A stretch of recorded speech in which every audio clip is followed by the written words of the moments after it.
Well, I have my red on today, but someone who has red on every day is Dan Smith. Dan, I know you didn't wear this just because Valentine's Day is tomorrow. No, it doesn't have that connotation. I have Valentine's Day at my house has been taken care of. Oh, good. We exchange cards, so we've exchanged presents. You and your wife celebrated early? Oh yeah, it's we're 40. We've been married 49 years this June. Oh, so congratulations! The number of gifts to be exchanged is sort of paled to insignificance. That's okay. No, I know it you've is. been busy it works. still. Oh yeah, we had only one mission this week, and it was at 2 in the morning.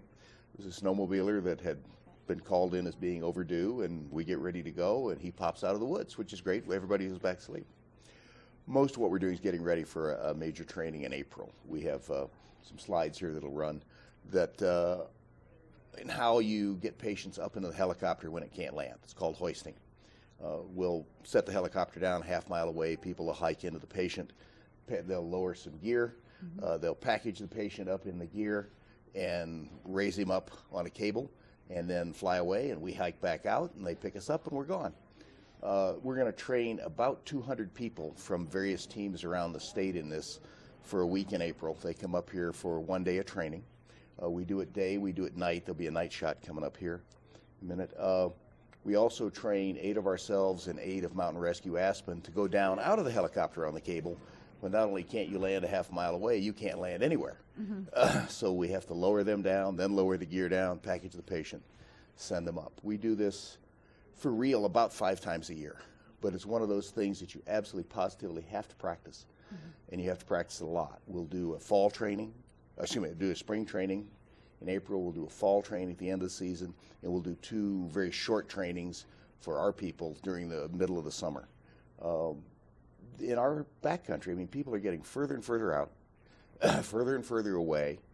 If they're hurt, the carry-out, if you're doing it on the ground, is approaching overnight. It's approaching more than 8 hours.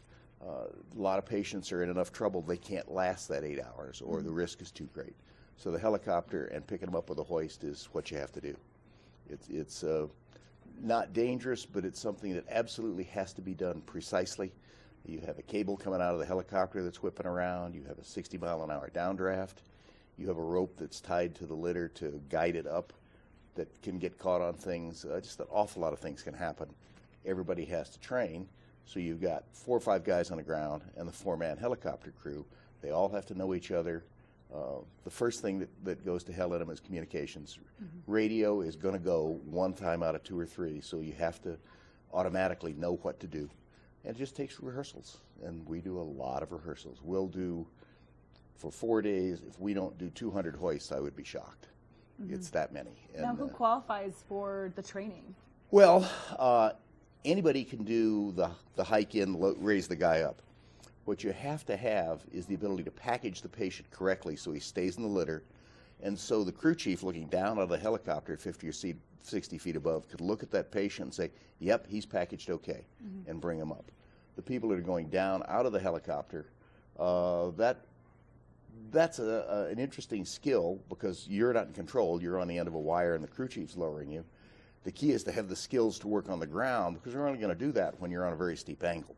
So you're going to come down on a cable and land on a 45-degree angle. That's pretty difficult. Yeah. And we've had people roll quite a ways when they unhooked. The idea is to turn around, basically land on your butt. Yeah. That works. Oh my goodness. Well, it does sound dangerous, and I know you guys are all volunteer, and like you said, waking up in the middle of the night just to get out there and help someone out, even if it is just a call where they end up getting out of the situation that they're in. So you guys take donations, vailmountainrescue.org. So if you are looking to donate and help out for the cause, vailmountainrescue.org. You can also get a little bit more information about what Vail Mountain Rescue does and maybe join the team yourself as a volunteer. Again, it's vailmountainrescue.org. Coming up next, we're taking a short break, but we're going to give you a look at that weather forecast to let you know if it's going to be sunny or if there's snow ahead for the next couple of days.